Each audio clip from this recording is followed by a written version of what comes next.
이 시간 저희들이 사무엘하 9장을 읽었습니다. 사무엘하 9장은 다윗이 이제 요나단의 아들 무비보셋을 이렇게 영접하고 또 왕자처럼 대우하면서 자기 상에서 같이 먹게끔 하는 하나님의 은총을 베푸는 그런 내용이 기록이 되어 있습니다. 이제 9장까지 하나님께서 다윗에게 복을 내려주시고 가는 곳마다 승리를 주시고 또 하나님의 은혜 가운데 거하게끔 하게 됩니다. 근데 이제 10장 이후로는 이제 다윗 가문에 환란이 찾아오게 됩니다. 그 자녀들이 서로 강간하고 또 서로 죽이고 살인하고 또 아들이 다윗을 또 쫓아내고 죽이겠다고 쫓아오고 왕권을 넘보고 이런 등등의 파란만장한 그런 다윗의 후반기 시대가 펼쳐지고 있음을 보게 됩니다. 오늘 9장에 보면은 내용은 간단합니다. 이제 다윗이 왕이 된 지 약 20년이 가까이 옵니다. 근데 이제 이전에 자기를 도와줬던, 자기의 생명을 구해줬던 아버지의 손으로부터, 사울의 손으로부터 자기를 보호해주고 자기를 너무나 사랑했던 그런 요나단의 자녀인 무비보셋을 이제 챙기기 시작하는 내용이 나오고 있습니다. 물론 여러 가지 일들이 있었겠죠. 그 전에 헤브론에서 왕이 됐을 때에는 7년 6개월 동안 사울의 가문하고 서로 싸우면서 사울 왕가와 또 다윗 왕가가 서로 싸우고 있었기 때문에 사울의 손자였던 이 무비보셋, 요나단의 아들이었던 무비보셋을 돌볼 수도 없었겠죠. 또 돌볼 겨를도 없었겠죠. 그리고 이제 예루살렘 그 성을 이제 차지하고 또 여러 외부의 적들과 싸우고 있었잖아요. 다윗이 7년 동안 싸우면서 승리를 줬죠. 그 전에 이제 또 언약궤를 옮기고 이런저런 일들이 그렇죠. 내부와 외부의 그런 왕권을 강화시키는 일들 때문에 이제는 요나단과 약속했던 언약을 했던 그 약속을 지키지 못했을 수도 있었을 겁니다. 또 그때 또 알고 있었다고 해도 이렇게 무비보셋을 데리고 와서 그를 잘 대해주고 하면은 이제 또 파가 생기고 또 여러 가지 갈등이 있을 수도 있는데 이제는 좀 평안해지니까 하나님이 복을 주어가지고 주변의 모든 나라들을 다 정복하고 그들로부터 조공을 받고 명실상부하게 이 다윗의 이름이 높아지고 위에 아람부터 시작해서 블레셋 또 모압, 암몬, 에돔, 또 아말렉 모든 족속들로부터 이제는 다윗의 그 이름이 높아지고 평안의 시대가 찾아올 때에 이제 생각이 나는 거예요. 20년 왕이 된 지 약 20년이 가까이 됐을 때에 나와 함께 있었던 또 나를 도와줬던 지금 이 왕의 자리까지 평안한 자리까지 오게끔 하는 그런 중요한 역할을 했던 요나단. 내가 요나단하고 그때 약속을 했지. 우리 가문을 서로 돌보게 해달라고 돌보게끔 하겠다라는 그런 약속을 했지. 라고 생각이 난 거예요. 사람이 이제 어느 한 시름이 이제 지나고 나면은 이제 평안한 때가 오면은 뒤돌아 보잖아요. 나의 이 평안의 때까지 은혜를 베푼 사람이 누군가라고 생각하잖아요. 그래서 이제 다윗이 오늘 9장에 보니까 다윗이 이르되 사울의 집에 아직도 남은 사람이 있느냐? 내가 요나단으로 말미암아 그 사람에게 은총을 베풀리라. 이 요나단 생각이 나는 거예요. 나를 그토록 생명처럼 사랑하고 나를 이렇게 존귀하고 보배롭게 여기고 아버지 사울로부터 보호해주고 당연히 사울왕 다음에 요나단이 왕위를 이어야 되는데 그 왕의 자리가 바로 다윗의 거다라고 양보하고 이렇게 했던 그런 요나단과 약속했던 것이 생각이 나서 내가 요나단으로 말미암아 그 사람에게 은총을 베풀리라 하면서 이제 사울의 가문에 누가 남은 사람이 있느냐라고 얘기합니다. 근데 여러분 여기서 또 하나가 이제 발생한 게 뭐냐면요. 다음에 21장에 가면은 3년 기근이 옵니다. 3년 동안 비가 오지 않아요. 아무리 기도해도 하나님이 비를 내려주지 않아요.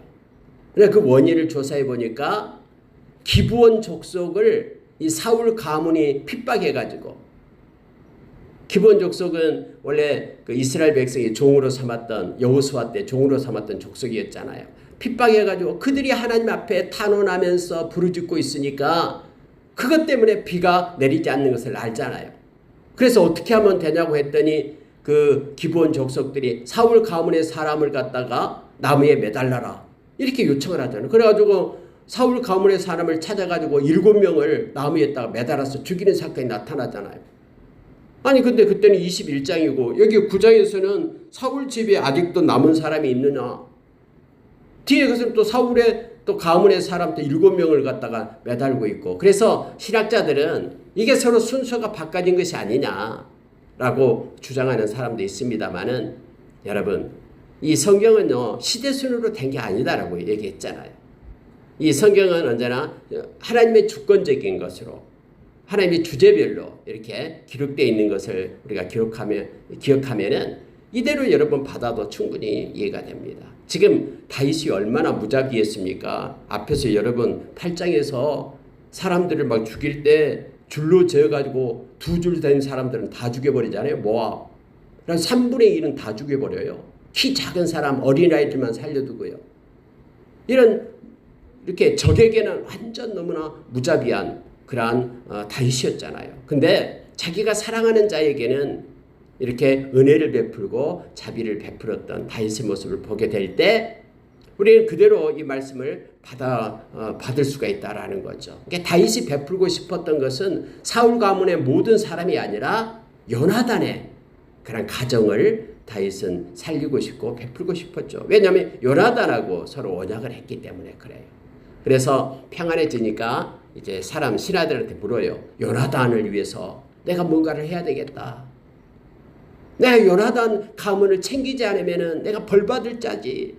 요나단이 나이가 어떻게 했는데 하면서 그 은혜를 못 잊어서 이제 신하들한테 묻는 거예요. 그랬더니 이제 신하들이 말을 하는 거죠. 한 사람이 있습니다. 근데 사울의 그 집에 시바라는 종이 있다라는 거예요. 시바. 이름이 시바라는 종입니다. 여러분들 이 시바라는 종이 다음에도 나와요. 굉장히 약삭빠르죠. 원래 여러분 그 사울의 왕가가 이렇게 옛날에는 그랬잖아요. 왕이 패배하고 다른 왕이 세워지게 되면은 그와 그것에 충성했던 모든 사람들은 다 죽게 돼요.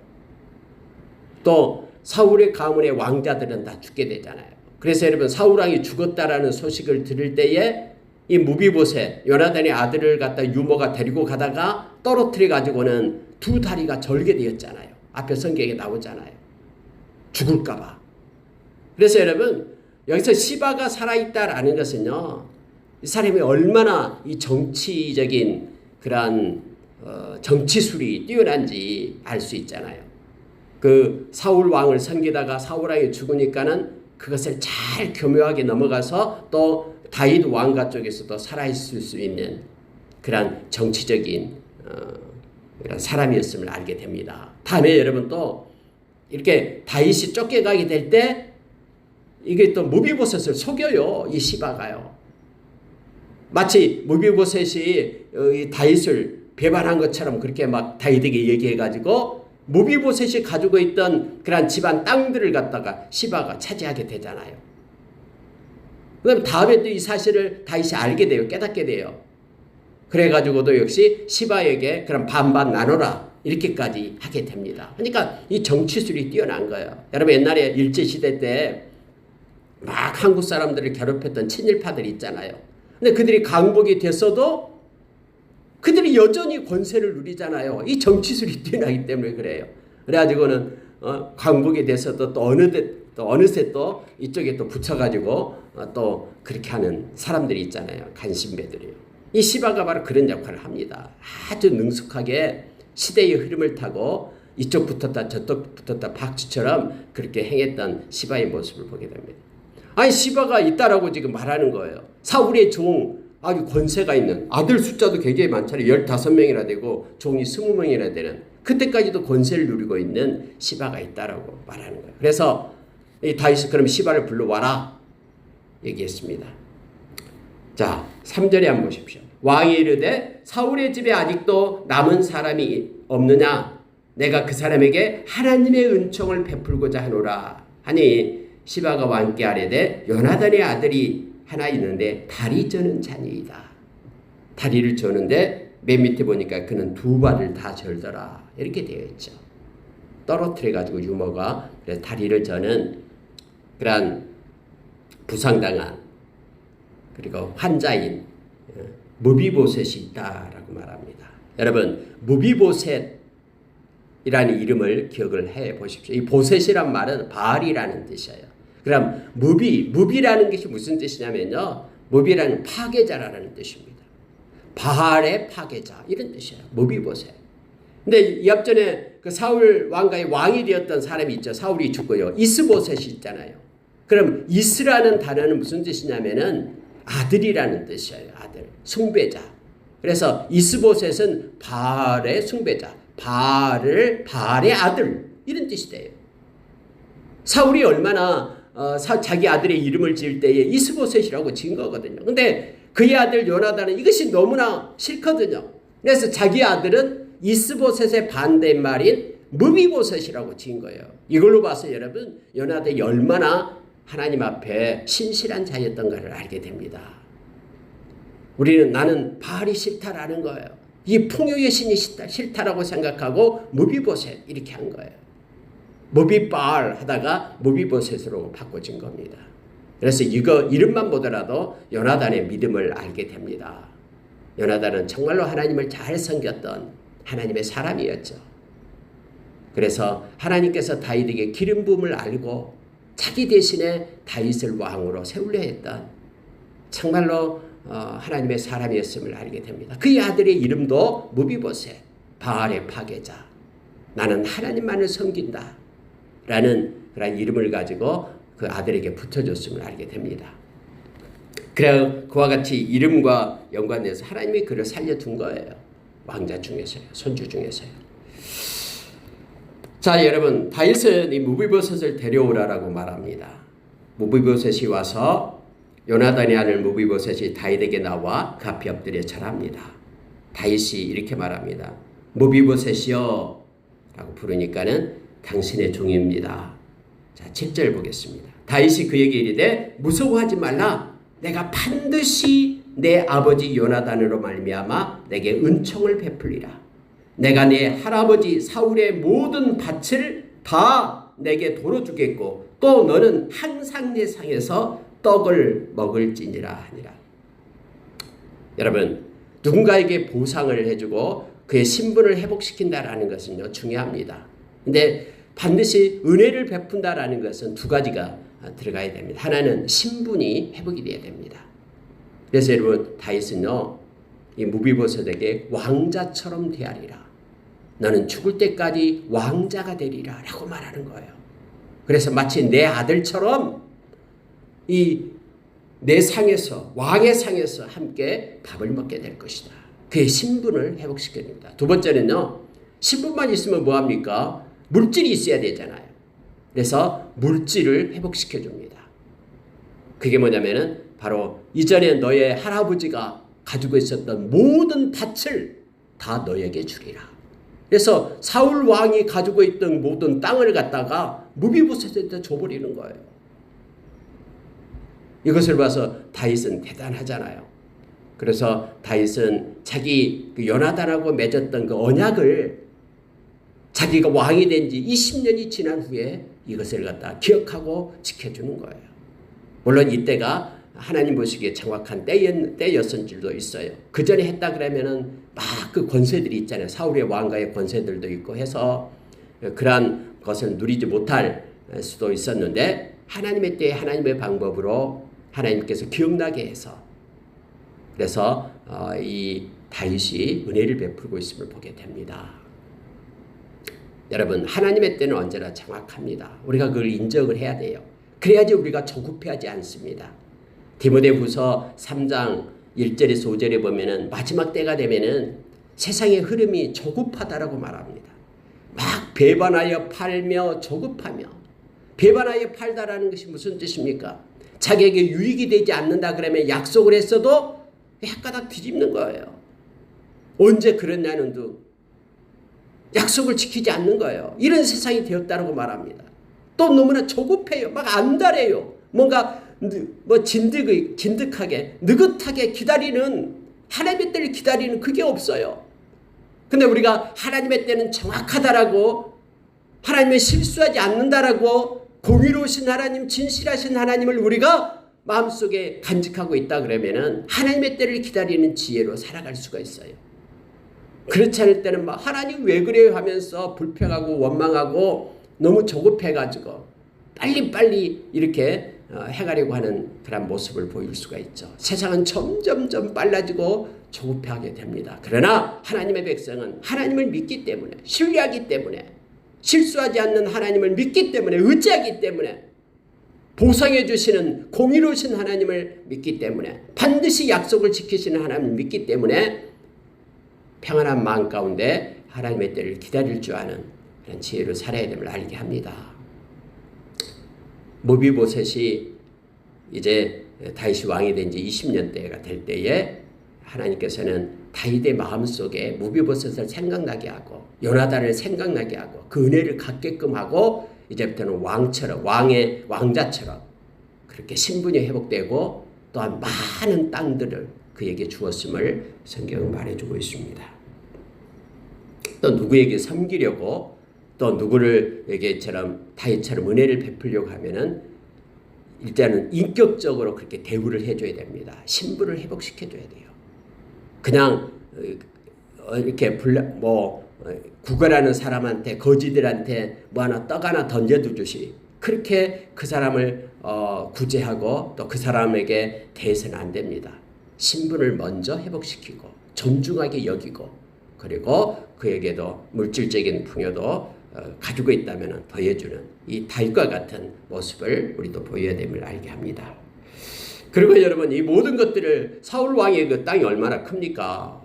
사울 왕이 40년간이나 통치했는데 그 땅이 얼마나 크겠어요?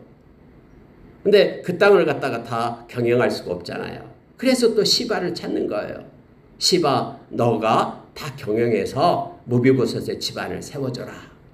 그러니까 시바도 좋다라고 하면서 그의 아들 15명, 또 종들 20명, 또 얼마나 또 그 권세가 이제 확장됐겠어요. 사울왕의 모든 땅들을 갖다가 다 통치하게 되었으니까요. 다미에 이러면 시바가 이걸 통치하다 보니까는 욕심이 나거든요. 모비보셋은 지금 궁중에 들어가서 지금 왕자처럼 거기에 있고 모든 땅들은 다 이 시바가 지금 이렇게 주관하고 있기 때문에 그래서 몰래 속닥거려 가지고 다윗에게 모비보셋을 모함하잖아요. 사울 왕을 세우려고 당신을 배반했습니다. 다윗도 화가 나죠. 그 말을 듣고 진짜인 줄 알고. 그래가지고 그러면 모비보셋 땅 시바 네가 다 해라. 해가지고 시바가 그 땅을 다 가지고 있어요. 근데 나중에 알고 봤더니 모비보셋이 다윗을 위해서 그렇게 다리가 절고 하니까 따라가지 않고 뭐 수염도 기르면서 다윗을 위하여 기도했던 사람이거든요. 그러면 반반 나누라 했던 것을 다음에 이제 여러분 다윗이 피난 갈 때 있었던 일이 있습니다. 어쨌든 여러분, 하나님께서는 오늘 9장을 통해서 다윗과 요나단의 그 언약을 기억하고 하나님의 그 은총을 다윗을 통해서 모비보셋 요나단의 아들에게 베푸는 장면이 나오고 있습니다. 사람은 은혜를 알아야 됩니다. 특히 예수 믿는 사람들은 예수님의 은혜를 알아야 됩니다. 예수님은 우리에게 생명 주기 위하여 이 땅에 오신 분입니다. 어제 낮 예배 때 말씀을 드렸듯이 예수님께서 그 귀신 들린 거라사인 땅에서 있는 이름 없는 아무도 찾지 않는 그 사람을 찾아가서 구원해 주었던 것처럼 저와 여러분을 찾아오셔서 예수님은 생명을 주고 우리를 살리셨습니다. 그 예수님의 은혜를 우리가 마음 가운데 가져야 됩니다. 그래서 바울사도는 갈라디아서 3장 1절에서 십자가에 못 박힌 예수가 너희 눈앞에 밝히 보이거늘 누가 너희를 꾀더냐. 이 말은 무슨 얘기냐면 생명을 주어 너희를 샀던 그 예수가, 그 예수의 은혜가 있는데 왜 그 은혜를 잊어버리고 예수를 떠나려고 하느냐. 이 얘기거든요. 저와 여러분 십자가의 은혜를 받은 사람입니다. 그래서 바울 사도도 베드로 사도도 베드로후서 3장 18절에서 그리스도의 은혜 안에서 자라가라. 은혜를 잊지 말고 예수님께서 핏값으로 산 하나님의 자녀 되었으니 그 은혜 잊지 말고 예수 그리스도와 함께 동행하는, 예수님을 섬기는, 그를 아는 지혜로, 지식으로 자라가라라고 그렇게 우리에게 권면하고 있을 보게 됩니다. 말씀을 마치겠습니다. 다윗이 자기가 왕이 된 것이 요나단의 도움이었다라고 생각하고 요나단과 약속했던 것을 엄청 한 30년이 지난 다음에 그 무비보셋에게 갖고 있는 내용을, 아름다운 내용을 9장에서 읽게 됩니다.